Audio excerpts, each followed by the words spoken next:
Bonjour à tous, aujourd'hui nous allons parler du sujet comment ruiner sa vie, c'est-à-dire dans les relations amoureuses. C'est un sujet hyper important et ça affecte beaucoup de personnes. J'ai un livre particulier où je vais vous donner une citation qui m'a beaucoup impressionné, surtout il m'a beaucoup parlé. C'est Dans Foyer chrétien, c'est un livre super que je recommande à beaucoup de personnes, c'est la page 43. L'auteur nous dit ceci: le mariage est une réalité qui influencera et affectera votre vie tant dans ce monde que dans le monde à venir.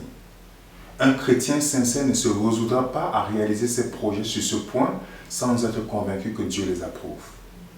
Il ne voudra pas opérer un choix de lui-même, mais il sentira que Dieu doit choisir pour lui.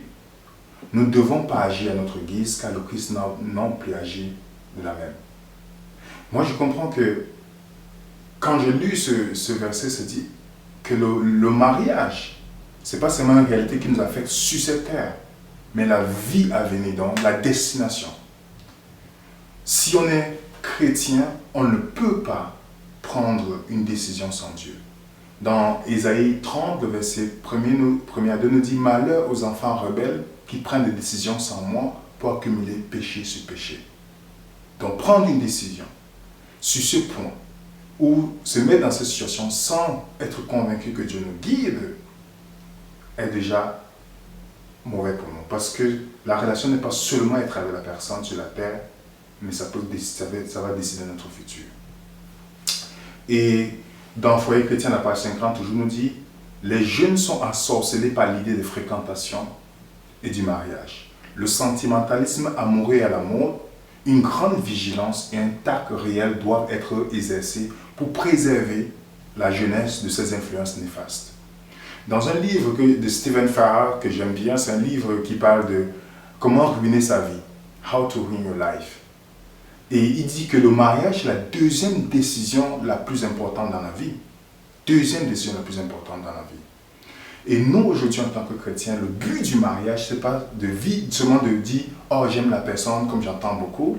Notre génération aujourd'hui qui réfléchit avec les yeux et pense avec les sentiments, tombe beaucoup dans l'erreur.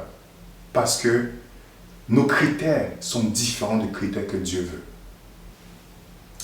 Dans les statistiques par rapport au divorce, ici en France, quand j'ai lu, ça m'a donné froid au dos. J'ai vu qu'il y a une baisse des mariages, une augmentation de divorces. Et les tendances observées ces dernières années se confirment si elles découlent de la nouvelle habitude de vie. Elles accompagnent aussi les différentes lois et réformes, comme l'apparition des pactes civils de solidarité et de facilitation du divorce par consentement mutuel. On voit aujourd'hui une tendance où, surtout à l'église, peu de garçons veulent s'engager et plus de filles veulent se marier parce que peut-être l'âge approche tout et tout. Et même dans le monde, la France fait partie des pays où les gens sont beaucoup solitaires. Trop de solitude, des divorces. Et pour les statistiques des chrétiens, par exemple, pour les chrétiens, on dit ceci: 5 mariages sur 10 finissent par un divorce chez les chrétiens. Et 4 sur 5 sont malheureux dans leur mariage et 1 personne sur 10 trouve satisfaction dans le mariage. Ça devait nous pousser à nous interroger. Comment 2 personnes qui sont supposées marcher avec Dieu tombent facilement dans ces points de divorce et autres? Ça veut dire que si Dieu n'est pas au commencement, pourquoi il va être là tout le temps? Et lorsque la fondation n'est pas construite sur Jésus-Christ, c'est normal que quand les vents viennent, la maison tombe. Donc, le mariage est une réalité qui va affecter notre vie terrestre et la vie future. Maintenant, je vais parler avec vous les pièges à éviter avant d'entrer dans le mariage. Les pièges à éviter. Ça, c'est le plan de Satan pour nous. Avant qu'on ne parle de certaines fondations. Le plan de Satan. L'impatience, premièrement. L'impatience nous pousse à perdre quelque chose que Dieu veut nous donner. Dans Ecclésiaste 7, verset 8, il nous dit: mieux vaut la fin d'une chose que son commencement. Mieux vaut la fin d'une chose que son commencement. Et dans le Proverbe 21, verset 5, on dit: les projets d'un homme diligent ne mènent qu'à de l'abondance. Mais celui qui agit avec précipitation n'arrive qu'à la disette.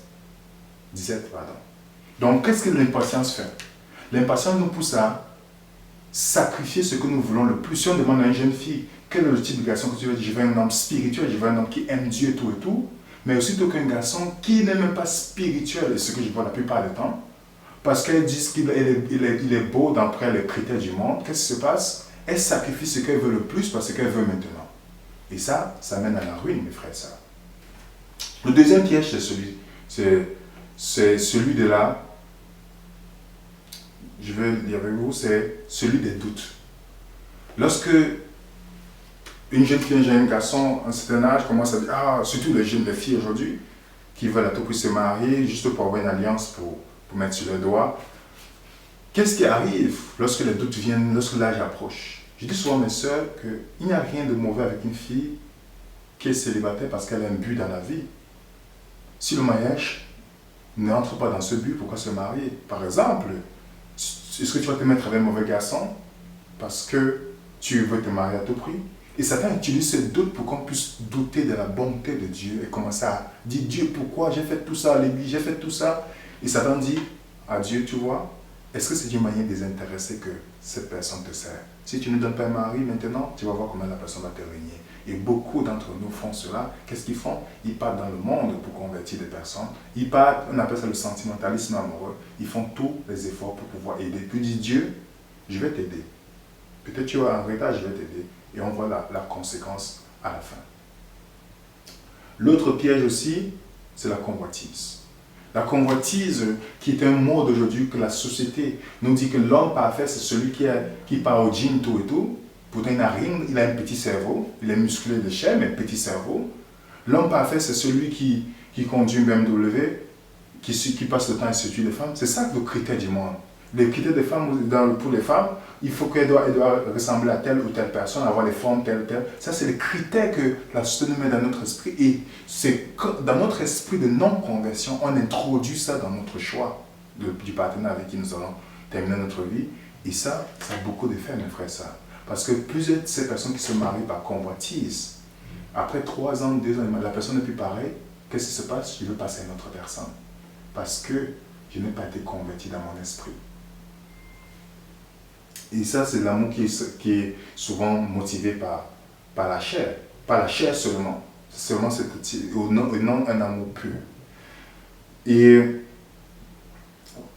l'autre piège, c'est les compromis. Les compromis.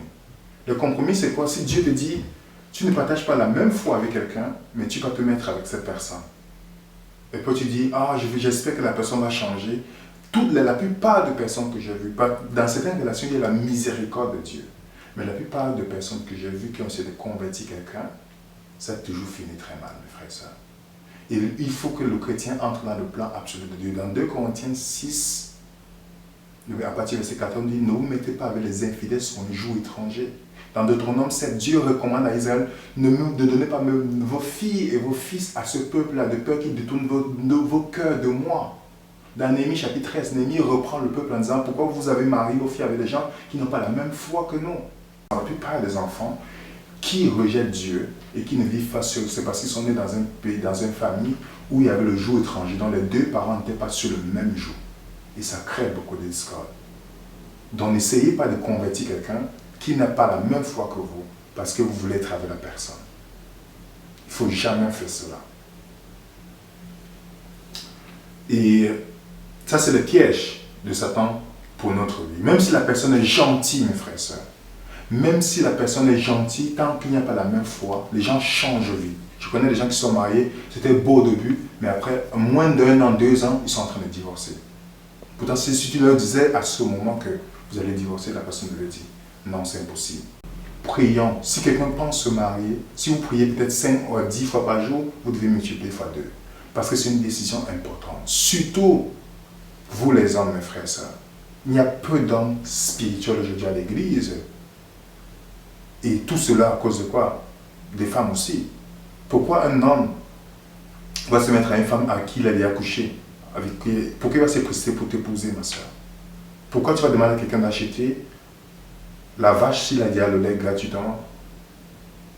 Et ce qui fait que quand l'homme il prend son temps parce qu'il se sert tout le temps. Et ce n'est pas ce que nous devons faire, mes frères et sœurs. Il faut que ces relations soient rigides de principes. Si les femmes veulent changer, si les femmes changent leur comportement aujourd'hui, ça va changer le comportement des hommes.